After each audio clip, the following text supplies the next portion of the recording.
Di hari Sabat ini pelajaran yang saya rindu bagikan, yang sama-sama bisa kita pelajarin sekarang, judulnya tadi adalah Facing the Giant dari Lukas pasal 11. Sebelum kita mulai, kembali saya ngajak kita semua untuk tunduk kepala, kita berdoa sekali lagi supaya kita bisa dibuat mengerti oleh tuntunan dari Roh Kudus Tuhan. Kita berdoa. Bapa kami di sorga, terima kasih, kami mengucap syukur untuk hari Sabat Tuhan, dan ketika kami akan membuka firman-Mu, biarlah kiranya Roh Kudus Tuhan menolong kami mengerti. Kami semua membutuhkan pertolongan daripada Tuhan, dan biarlah pelajaran ini boleh menjadi sebuah pengingat dan juga makanan bagi jiwa kami. Terima kasih banyak Bapa, dalam nama Tuhan Yesus kami berdoa. Amin.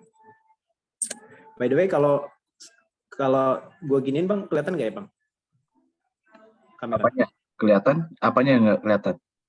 Oh enggak, soalnya di minimize biar bisa lihat catatan notes. Oh bisa, kelihatan Lex. Ya, oke. Jadi kita sama-sama boleh buka Alkitab kita dalam Lukas 11. Ini ya lumayan panjang, tapi saya rindu bacakan. Siapa tahu ada yang belum pernah dengar ceritanya ataupun sudah pernah dengar. Jadi kita mau lihat judulnya kan Facing the Giants. Tadi Bang Nope bawakan kesaksian tadi. Nah, berarti maksudnya menghadapi raksasa. Nah, pertanyaannya adalah siapa yang raksasa yang dimaksud di sini? Kayak gitu ya. Jadi lewat cerita ini kita bisa lihat dan kita mau ambil pelajarannya buat kita. Dalam Lukas 11 ayat 14 sampai 26. Sudah di situ semua ya? Nah, saya nggak tahu kita nih bisa nggak ya kalau mau ganti-gantian baca ya? Pada pegang Alkitab nggak ya? Kira-kira ya? Atau saya aja deh ya? Saya juga nggak tahu nanti supaya menghemat waktu ya. Oke, teman-teman yang lain boleh buka di Alkitabnya sendiri. Saya akan bacakan. Lukas 11 ayat 14 sampai 26. Pada suatu kali Yesus mengusir dari suatu setan yang membisukan. Ketika setan itu keluar, orang bisu itu dapat berkata-kata, maka heranlah orang banyak. Tapi ada di antara mereka yang berkata, ia mengusir setan dengan kuasa Beelzebul, penghulu setan. Ada pula yang minta satu tanda dari sorga kepadanya untuk mencobai dia. Tapi Yesus mengetahui pikiran mereka lalu berkata, setiap kerajaan yang terpecah-pecah pasti binasa, dan setiap rumah tangga yang terpecah-pecah pasti runtuh. Jikalau iblis itu juga terbagi-bagi dan melawan dirinya sendiri, bagaimanakah kerajaannya dapat bertahan? Sebab kamu berkata bahwa aku mengusir setan dengan kuasa Beelzebul. Jadi jika aku mengusir setan dengan kuasa Beelzebul, dengan kuasa apakah pengikut-pengikutmu mengusirnya? Ini ucapan Yesus kepada orang Farisi. Di kitab Matius ditulis orang Farisi, karena yang ngomong, wah Yesus ini mengusir dengan kuasa Beelzebul itu orang Farisi. Orang lain, rakyat biasa bilang, ya ini sepertinya anak Daud. Nah kayak gitu. Tapi orang Farisi langsung timpalin. Oh bukan, dia ini mengusir setan dengan kuasa Beelzebul, penghulu setan. Sebab itu mereka lah yang akan menjadi hakim, ayat 20. Tetapi jika aku mengusir setan dengan kuasa Allah, maka sesungguhnya kerajaan Allah sudah datang kepadamu. Apabila seorang yang kuat dan yang lengkap bersenjata menjaga rumahnya sendiri, maka amanlah segala miliknya. Tapi jika seorang yang lebih kuat daripadanya menyerang dan mengalahkannya, maka orang itu akan merampas perlengkapan senjata yang diandalkannya dan akan membagi-bagikan rampasannya. Siapa tidak bersama aku, ia melawan aku, dan siapa tidak mengumpulkan bersama aku, ia mencerai-beraikan. Lalu lanjut, ayat 24. Yesus kasih sebuah perumpamaan. Apabila roh jahat keluar dari manusia, ia pun mengembara ke tempat-tempat yang tandus mencari perhentian. Dan karena ia tidak mendapatinya, ia berkata, setan ini berkata, roh jahat ini, aku akan kembali ke rumah yang telah kutinggalkan itu. Maka pergilah ia dan mendapati rumah itu bersih, tersapu, dan rapi teratur. Lalu ia keluar dan mengajak 7 roh lain yang lebih jahat daripadanya. Dan mereka masuk dan berdiam di situ. Maka akhirnya keadaan orang itu lebih buruk daripada keadaannya semula. Nah itu ceritanya ya. Jadi Yesus sedang mengusir satu setan yang membisukan dari orang, lalu orang Farisi khususnya menuduh bahwa Yesus mengusir dengan kuasa Beelzebul. Tapi Yesus bilang, Gimana mungkin saya ngusir setan pakai kuasa setan? Kalau begitu ya kerajaannya hancur. Lalu Yesus cerita ada kalau seorang kuat, dia memperlengkapi diri dengan senjata, dia jaga rumahnya, ia milik di rumahnya aman. Tapi kalau ada orang yang lebih kuat dari orang itu, lalu orang itu menyerang, yang jaga rumah itu pasti kalah. Lalu nanti semua harta bendanya dirampas. Dan dia ceritakan tentang ada roh jahat yang keluar dari suatu rumah, dari seseorang, maksudnya rumah itu dalam pikiran hati seseorang, lalu dia mengembara ke sana kemari, lalu akhirnya dia bilang, aduh nggak dapat tempat, saya balik lagi deh. Pas ketemu lagi ke rumah yang lama, tempat dia kemarin, ternyata rapih, bersih. Lalu diajak 7 roh lain yang lebih jahat daripadanya. Dan keadaan orang itu jauh lebih buruk.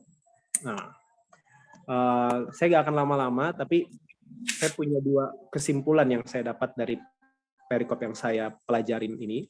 Yang pertama, facing the giants.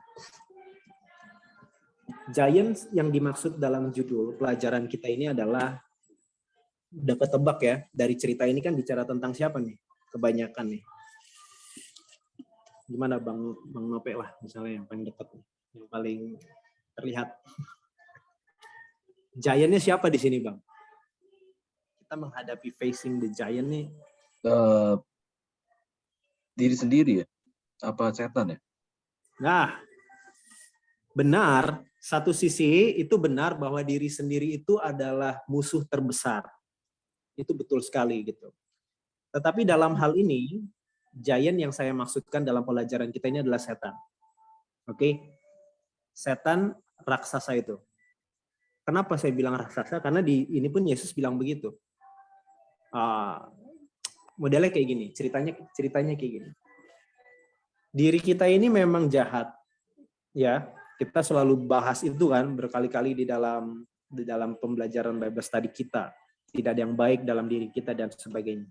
Tapi tahu nggak kita, kalau misalnya diri yang jahat ini pun bisa jadi lebih jahat, atau ada oknum di balik dari itu yang tahu kalau kita punya kelemahan sebagai manusia berdosa, terus dia bikin itu, dia manfaatkan, dia berdayakan itu sehingga kita semakin lemah. Dan itulah setan. Contohnya, kita langsung lihat contoh ya, supaya mungkin nggak ngawang-ngawang nih. 2 Korintus 12 ayat 7-10. Kali ini boleh minta tolong lah ya, Bang Nope bacakan.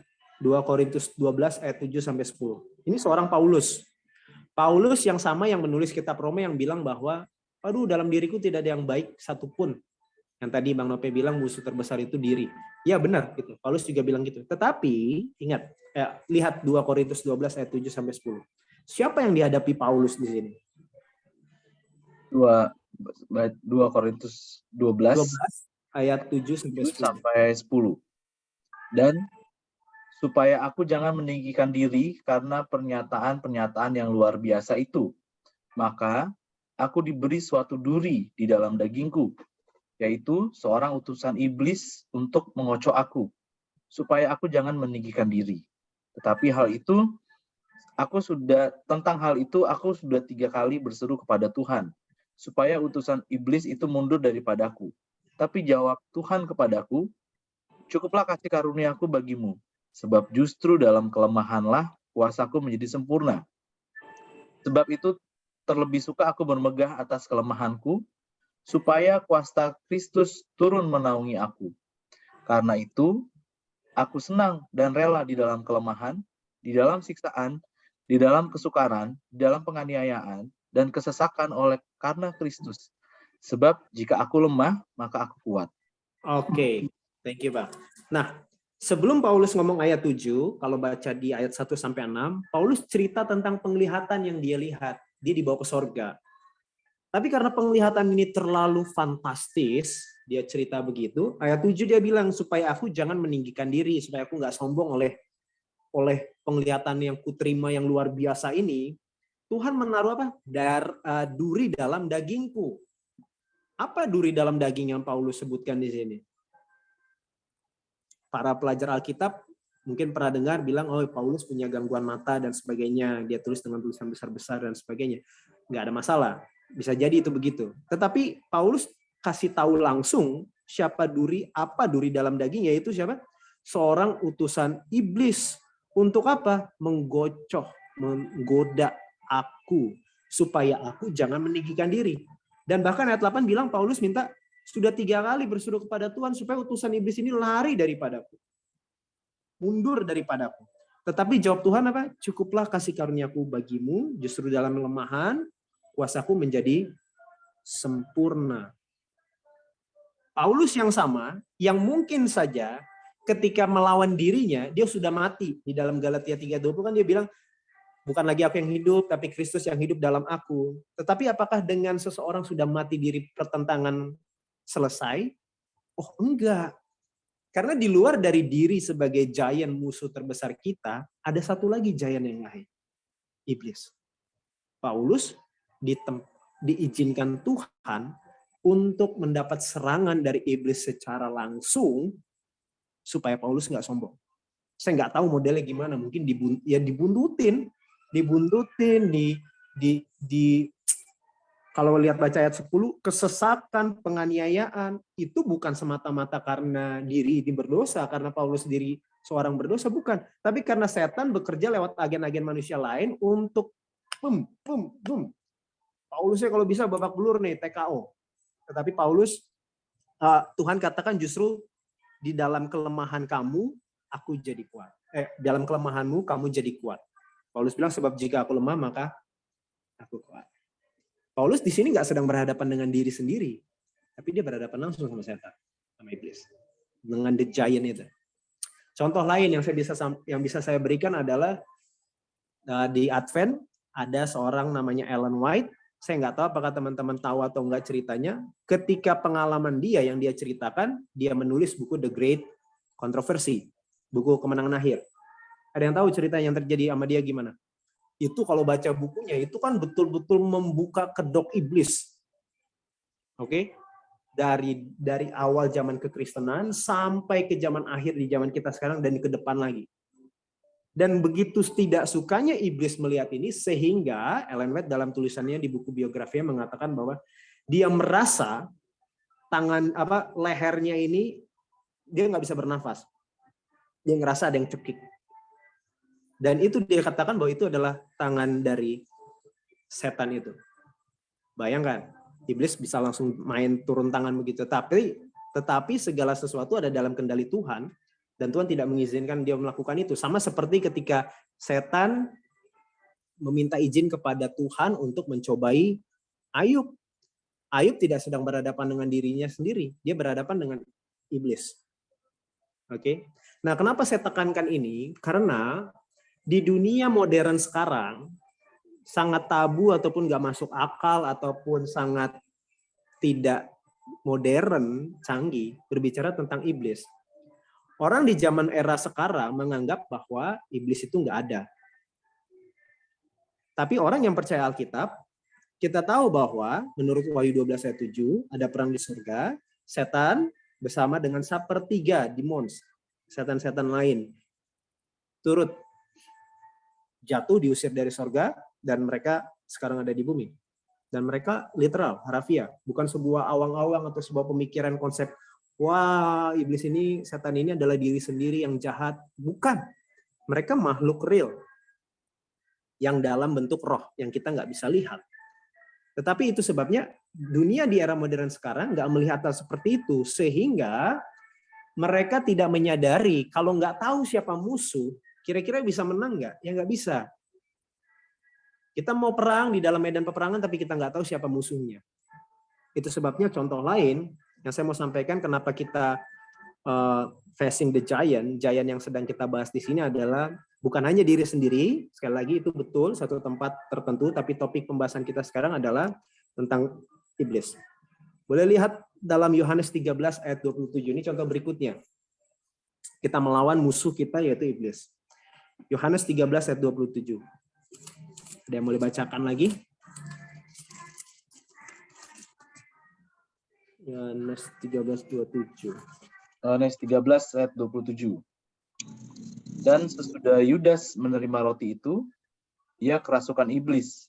Maka Yesus berkata kepadanya, apa yang hendak kau perbuat, perbuatlah dengan segera. Oke, bisa lihat ya di sini ya.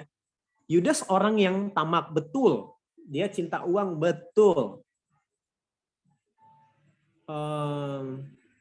Musuh terbesar dirinya, betul. Tetapi siapa yang membuat diri seorang Yudas? Siapa yang membuat apa yang membuat seorang Yudas pada malam itu, di malam Paskah itu, pergi jual Yesus? Yang dorong itu siapa? Itu bukan hanya perkara soal tekanan hati. Iblis datang merasuk ke dalam Yudas Iskariot. Karena kita sama-sama tahu ketika nanti Yudas sudah menjual, ada sebuah penyesalan dalam diri Yudas Iskariot yang walaupun penyesalan itu adalah penyesalan yang palsu, tetapi itu menandakan bahwa kayak seseorang yang udah dihipnotis gitu loh. Kayak seseorang yang sudah dirasuk, dikuasai, tetapi ketika dia sudah lepas iblisnya, kayak apa yang terjadi ya? Dia baru menyadari, wah saya sudah jual guru dan Tuhan saya. Karena ayat Alkitab katakan dalam Yohanes 13:27, setelah dia menerima roti, ia kerasukan iblis. Contoh lain banyak, teman-teman, yang bisa Alkitab berikan, yang mau memberitahukan kepada kita bahwa musuh kita bukan hanya diri sendiri, tapi ada satu oknum yang jahat, yang pribadi, yang personal, yang literal, bernama iblis. Petrus, ingat ya cerita Petrus ya, ketika Yesus bilang, oh saya akan nanti mati, ditangkap hari ketiga dan sebagainya. Lalu Petrus menarik Yesus. Lalu apa yang dilakukan Petrus? Ditegur Yesus kan? Apa kata Petrus, saya lupa. Tahu ya, saya percaya kita semua sama-sama tahu. Petrus bilang ke Yesus, God forbid, enggak lah, janganlah sampai kejadian seperti itu. Pamali atau apa, jangan sampai kejadian seperti itu. Lalu Yesus bilang, kamu memikirkan apa yang dipikirkan oleh manusia, bukan apa yang dipikirkan Tuhan. Lalu Yesus balik negur Petrus, bilang, get thee behind me, Satan. Enyahlah kak engkau, iblis.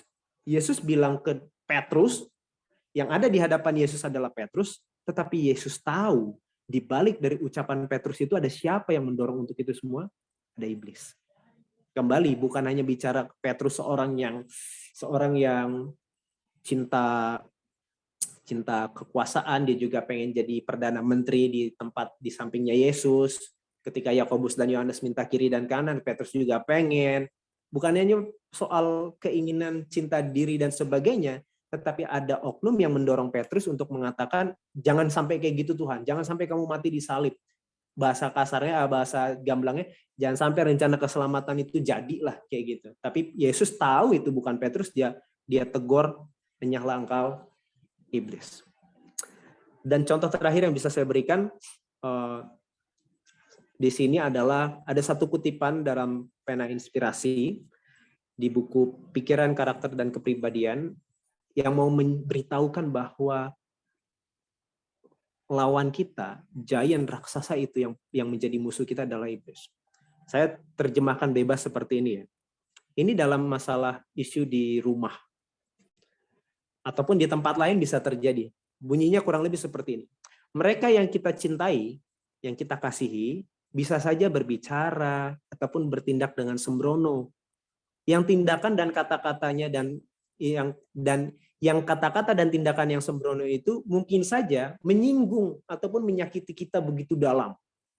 Padahal itu bukan niatan mereka untuk menyakiti kita.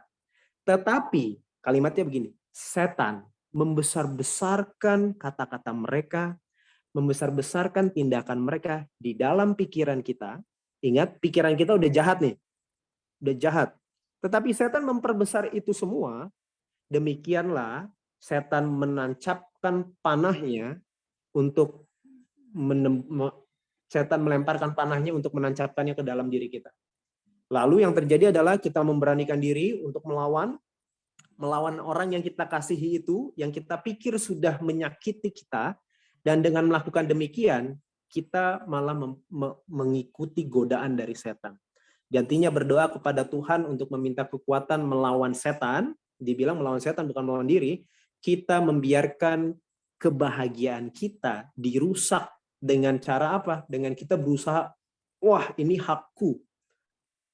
Masa aku digituin gitu loh. Demikianlah kita mengizinkan setan mendapatkan keuntungan ganda. Kenapa? Karena yang kita kasihi tadi nggak sengaja, tetapi kita ngerasa sakit banget kata-katanya, atau tindakannya, atau tatapan matanya, atau sikapnya, atau apapun yang secara nggak sengaja dia lakukan. Dan yang dilakukan setan adalah diperbesar. Tuh kan, denger kan? Yang dia katakan kan, dia nggak respect sama kamu. Atau tuh lihat aja matanya begitu ngeliatin kamu, ya. Padahal cuma papasan doang gitu kan, tak orangnya baru habis keseleo jatuh atau gimana, tapi pas papasan kebetulan ketemu kita mukanya jelek atau apa, tapi kita sudah punya prasangka buruk. Nah, setan lah yang membesar-besarkan itu semua. Sehingga kita ngelawan, kita balik ngelawan, orang itu pun yang nggak sengaja pun jadi berantem akhirnya. Padahal yang melakukan itu semua, di balik itu semua adalah ada setan. Itu yang pertama, poin pertama yang saya mau sampaikan, bahwa giant, raksasa yang kita hadapin selain diri kita adalah kita ada satu oknum di luar dari manusia ini, yang mana dia biang keladinya. Dan kita mungkin menganggap teman kita ini musuh, padahal dia itu pun sedang diperalat dan digunakan, diperdaya oleh setan. Ketika kita tahu hal seperti ini, kita menyadari hal seperti ini, kita bisa melihat kepada teman kita itu bukan lagi benci, tetapi merasa, duh kasihan ya, dia diperdaya setan, dia digunakan, dia diperalat setan. Sehingga kita nggak akan salah orang di dalam medan peperangan pertempuran ini, kita nggak salah orang, ternyata kita nyerang teman sendiri. Padahal dia pun butuh bantuan. Sementara musuh di sana ketawa-ketawa melihat kita sedang berantem satu sama lain. Padahal dia yang membuat itu semua jadi kacau. Pelajaran yang pertama yang kita bisa ambil dari sini, seperti Yesus sampaikan, ada dua kuasa.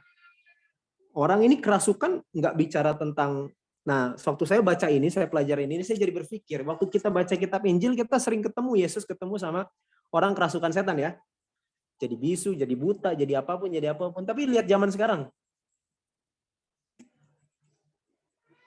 Kayaknya nggak ada ya. Tapi coba dipikir lagi, apa benar nggak ada? Apa iya setannya udah mulai lemah? Atau setannya nganggur? Saya pikir kayaknya enggak deh. Cuma mungkin wujudnya nggak kerasukan seperti itu. Kerasukannya lebih modern. Banyak yang bisu, kalau dipanggil nggak jawab. Banyak yang tuli, kalau dipanggil nggak dengar. Lagi kerasukan itu. Mungkin dengan handphonenya. Itu pemikiran saya. Ya, kalau setan dulu lakukan begitu, banyak orang ini. Sekarang mungkin kita nggak ngelihat seperti itu. Karena tadi kembali saya sampaikan, di era modern ini berbicara tentang roh ataupun kuasa kegelapan seperti ini, hal yang bukan tabu, tapi maksudnya nggak masuk akal orang lah dengan teknologi secanggih ini dan sebagainya. Tetapi ingat, setan itu setan. Iblis itu ya iblis. Caranya aja mungkin beda. Tetapi pekerjaannya tetap sama. Menawan orang, menawan pemikiran ya, menawan orang, menyakiti manusia, memperalat manusia, menggoda manusia, menjatuhkan manusia, menyiksa manusia. Itu aja kerjaannya. Dan gak akan ada perubahan untuk pekerjaan seperti itu. Hanya mungkin model paketannya ataupun bentukannya beda dengan zaman yang dahulu. Itu yang pelajaran pertama. Pelajaran yang kedua, di dalam perikop yang berikutnya, Yesus kan tadi berbicara tentang, kita kembali ke Lukas 11 ayat 24-26, tentang kalau roh jahat keluar dari rumah, dari manusia, lalu ia mengembara, dia nggak dapat tempat, lalu dia kembali lagi, dia pikir, saya pulanglah ke rumah saya yang kemarin ini, ke orang ini. Dan dia dapati rumahnya bersih, rapi, teratur, kosong. Lalu dia keluar, dia ajak lagi 7 roh lain yang lebih jahat daripadanya. Nah, kata lebih jahat ini menunjukkan bahwa di kerajaan setan, sebagaimana Yesus tadi sampaikan, setan punya kerajaan. Kalau dalam kerajaan itu ada strata, ada tingkatan. Saya bukan pawang setan, tapi berdasarkan keterangan Alkitab di sini berarti ada setan yang jahat, ada yang lebih jahat, ada yang lebih jahat, ada yang lebih jahat lagi. sesuai dengan urutannya. Dan yang paling jahat ya mungkin Lucifer, sehingga dia menjadi raja dari kerajaan kegelapan ini ya. Gitu. Tapi mereka punya strata, dan mereka punya bagian masing-masing, punya tugasnya, kepada siapa bagiannya, orang yang ini, oh ini orang yang hebat nih, ilmu rohaninya atau agamanya, yang ditugasin yang mungkin yang pangkat-pangkat bintang lah ya gitu. Kalau yang agak-agak waduh ini mah gampang ini dijatuhkannya, pakai yang bunga-bunga di samping sini dan sebagainya. Ya, kurang lebih seperti itu, seperti angkatan militer ya. Gitu. Tetapi yang saya mau sampaikan di sini adalah pelajaran yang kedua dari apa yang Yesus sampaikan tentang perumpamaan ini adalah tidak ada dalam peperangan lawan setan, tidak ada middle ground, tidak ada posisi netral di dalam kehidupan kita. Rumah yang dimaksudkan di sini adalah kita manusia pemikiran. Manusia punya satu tahta, punya satu tempat dalam pikiran, dalam hatinya, dan itu harus diisi. Tidak bisa nggak diisi. Mungkin ada konsep begini pemikiran orang. Saya nggak mau ikut Tuhan lah, ngapain agama, nggak gitu-gitu banget lah saya beragama. Saya juga bukan orang jahat, saya nggak mau ikut setan. Dan dia merasa bahwa dia menjadi raja di tempatnya sendiri. Menjadi raja tuan di dalam pemikirannya sendiri. Itu nggak benar. Yesus sampaikan di ayat yang ke-23, satu ayat sebelumnya, siapa tidak bersama aku, ia melawan aku. Siapa tidak mengumpulkan bersama aku, ia mencerai-beraikan. Kalau di tahta itu bukan Yesus, ya berarti bukan Yesus, ya berarti setan. Yang kita anggap diri itu setan. Kita mengizinkan dia untuk mengambil tempat di situ. Kenapa saya bilang setan bukan diri? Karena diri kita manusia itu lemah. Lihat ayat 21 dan 22. Yesus bicara tentang ada orang yang kuat, dia bisa jaga rumahnya. Tapi kalau ada orang yang lebih kuat, kan ngomongin rumah tadi ya, oke? Rumah itu kan tadi manusia, kita sendiri ya, pemikiran kita. Kita orang yang kuat, yang pakai perlengkapan di depan pintu menjaga supaya Yesus jangan masuk, setan jangan masuk.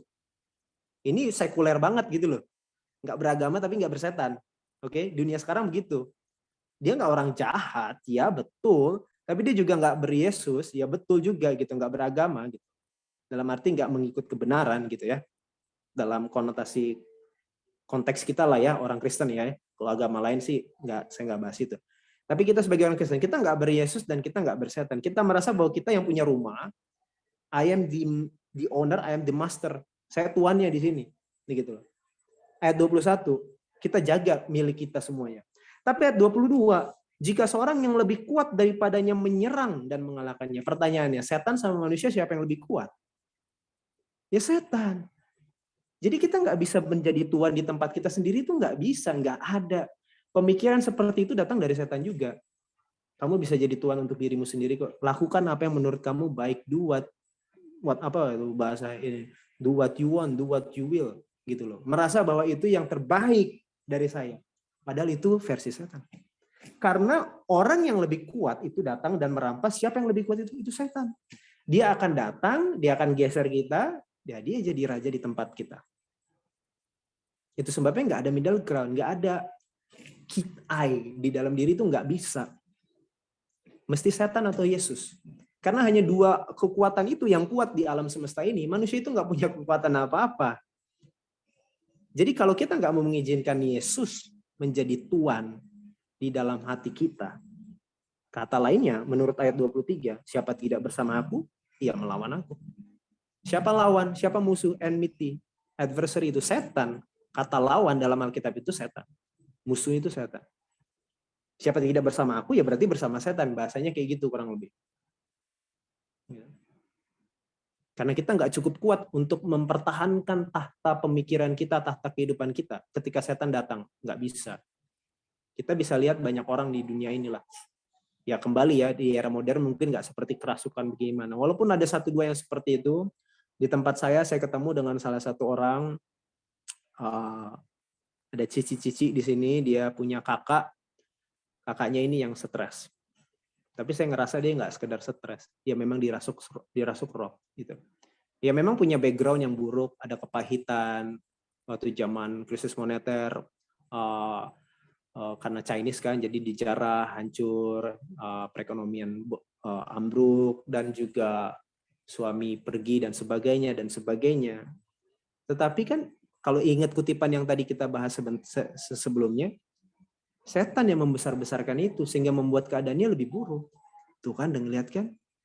Padahal dulu kata Cici ini, kakaknya itu dulu yang pertama datang ke gereja, dia nggak ke gereja dulu. Kakaknya ini yang pertama datang ke gereja, walaupun gereja Kristen GKI dan sebagainya kayak gitu. Kakaknya ini yang ke gereja, perpuluhannya rajin, saya lihat itu. Lalu dia punya banyak pelayanan yang dia lakukan, tim doa dan sebagainya. Tetapi ketika masalah terjadi, ada dan sebagainya, masalahnya bukan di masalah itu, bukan di ekonominya, tapi masalahnya di setan, di iblis. Memperbesar semuanya, melebih-lebihkan, melebay-lebaykan, sehingga dia merasa bahwa ya emang lah, ngapain juga saya bertuhan. Toh semua juga hilang dan sebagainya, sampai sekarang akhirnya dia suka teriak-teriak sendiri. Ya mirip lah seperti apa yang kita baca dalam kitab Injil seperti ini. Dan ketika saya ketemu sama dia, saya nggak tahu, saya lihat misalnya dia bukan dipasung, dia nggak dipasung, cuma dia mengunci diri di ruangan kamarnya di belakang sana di rumah. Dan ketika saya lihat dia dan tatapan muka kayak gitu, yang dibilang namanya bulu kuduk berdiri kayak gitu, nah itu berdiri. Saya ngerasa kayak, wah ini beda, ini bukan orang bilang apa, gangguan jiwa, ini beda. Dia punya, ya kembali setelah saya pelajarin kayak gini, boro-boro dia mau menjadi tuan untuk dirinya sendiri, ya nggak bisa, dianya pun udah lagi shaking, tergoncang begitu ya. Ya, sangat mudah dan sangat gampang bagi setan untuk masuk dalam pikirannya. Gitu. Jadi pelajaran yang kedua, tidak ada middle ground, tidak ada posisi netral, entah Yesus ataupun setan. Diri kita ini lemah, kita nggak bisa jaga diri kita nggak bisa jaga kehidupan kita, karena ketika yang lebih kuat datang, menurut ayat 22, ya kita dirampas habis, dijarah sama setan. Tetapi di atas dari setan, the giant yang kuat ini, ada lagi yang lebih giant, Yesus Kristus. Itu sebabnya pilihannya cuma dua, antara Yesus atau enggak sama sekali. Nah, ayat terakhir dalam Efesus 6 ayat 12 dan 13 kita boleh buka. Ini ayat terakhir kita. Efesus 6 ayat 12 dan 13.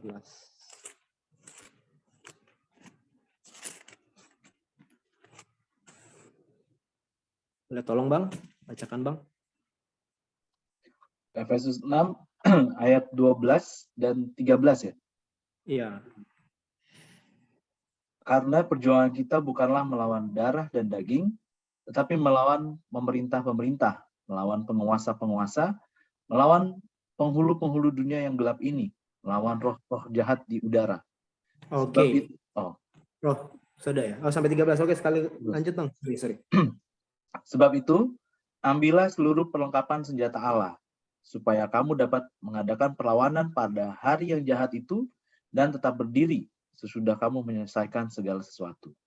Oke. Baru di ayat selanjutnya dijabarkan apa tuh perlengkapan senjata Allah ya. Yang lain lah, berikat pinggangkan kebenaran, baju sirah keadilan dan sebagainya. Ayat ini jelas sekali katakan bahwa lawan kita, perjuangan kita bukan melawan darah dan daging. Apa itu darah dan daging? Ya kita manusia gitu ya. Kayak tadi yang saya sampaikan di depan, lawan kita itu bukan manusia. Si A, si B, si C, si D, itu semua orang yang mana Yesus datang untuk diselamatkan gitu loh. Jadi kalau kita benci sama sesama manusia itu, kita salah orang gitu loh. Karena orang itu bisa berlaku jahat atau sebagainya, ada orang di belakang yang ngedorongnya. Yaitu kita tahu oknumnya siapa, iblis, setan tadi gitu loh.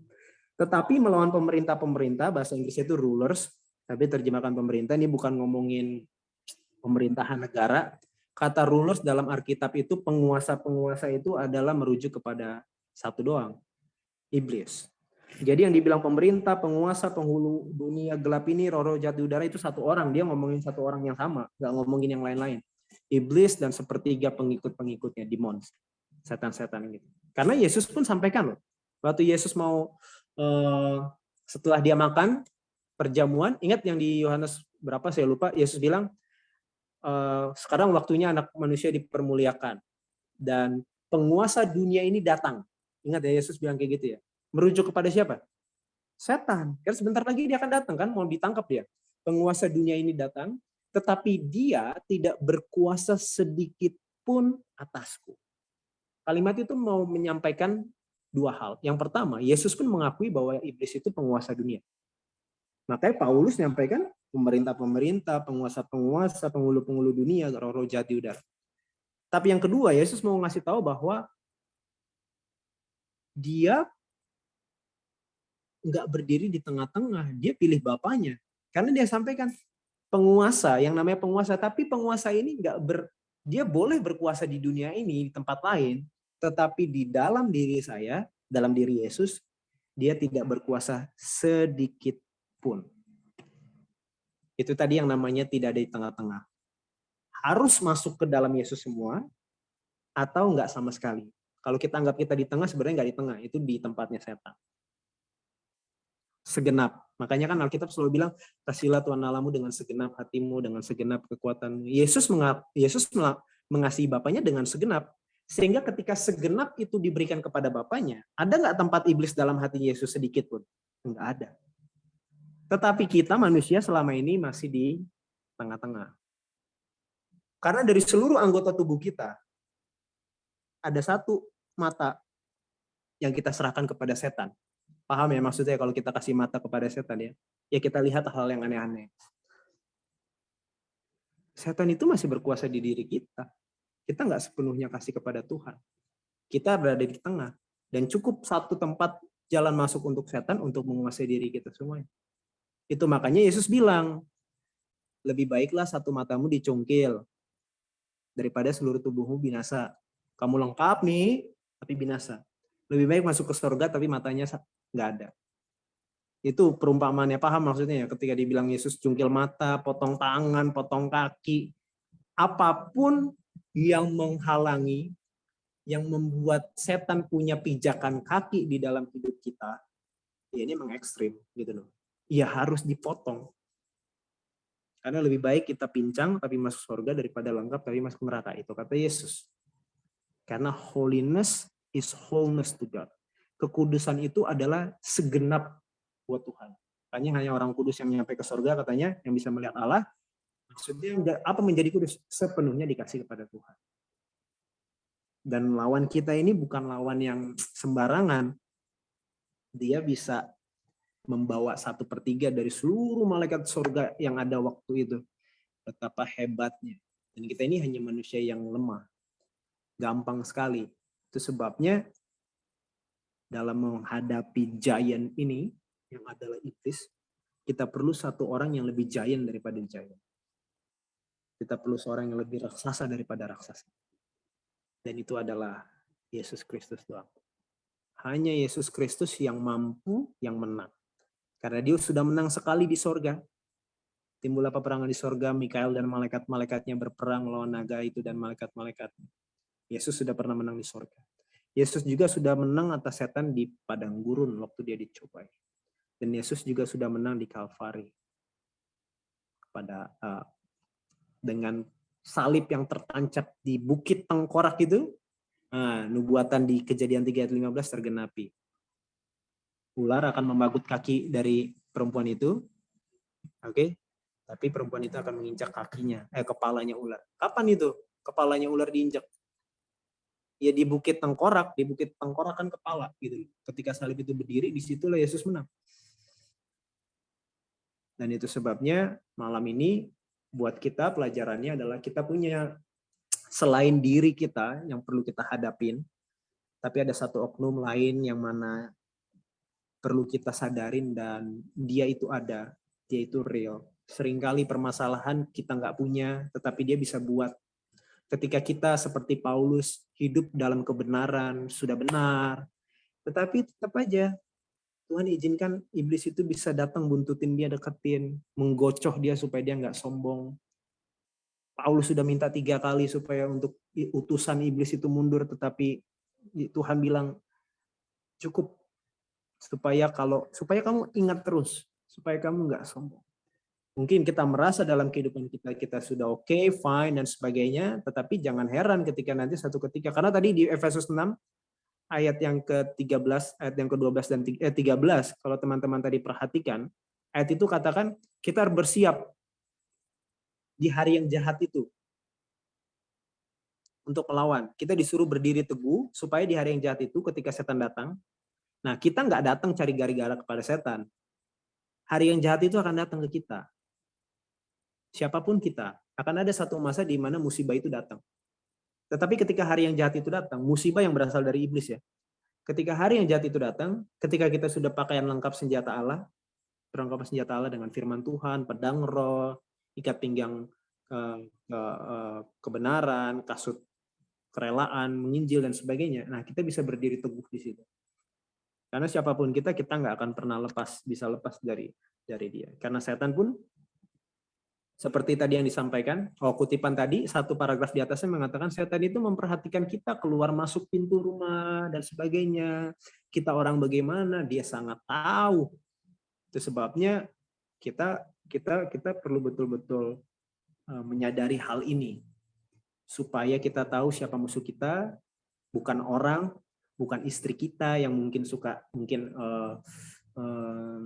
gayanya gimana gitu ya, lalu kita tiba-tiba nanti, atau kebalikannya suami kita yang gimana nanti istrinya sensi, bukan. Berdasarkan apa yang tadi kita pelajari semua, ada setan di balik itu dan dia berbicara dalam pikiran kita. Kalau Roh Kudus bisa bicara ke dalam diri kita, masa ya setan nggak bisa bicara? Bisa juga, dia suka ngomong. Dan pemikiran-pemikiran yang kita pikirkan itu bukan berasal dari diri kita sepenuhnya, nggak juga. Tapi ada bisikan-bisikan yang bisa terdengar oleh pikiran kita, baik itu bisikan dari roh atau bisikan dari setan. Dan kalau itu datang dari setan, kita tahu ketika misalnya kok dia nggak peduli sih, kok dia nggak tahu ya kalau aku sedang perlu ditolong dan sebagainya. Nah, kayak gitu. Kita udah tahu sekarang nih, bukan. Dia nggak sengaja, dia nggak bermaksud seperti itu, dia nggak niat untuk menyakiti saya dan sebagainya. Sehingga kita betul-betul bisa nggak perlu ada masalah yang harusnya nggak ada, seperti kayak gitu ya. Oke, ini pelajaran yang bisa bagikan tadi. Semoga bisa menjadi berkat bagi kita dalam kita menghadapi raksasa yang besar, iblis, bukan main-main, tapi itu bukan sebuah halangan yang besar, karena kita punya Tuhan yang lebih raksasa, yang lebih besar, yaitu Yesus Kristus Tuhan kita. Tuhan memberkati.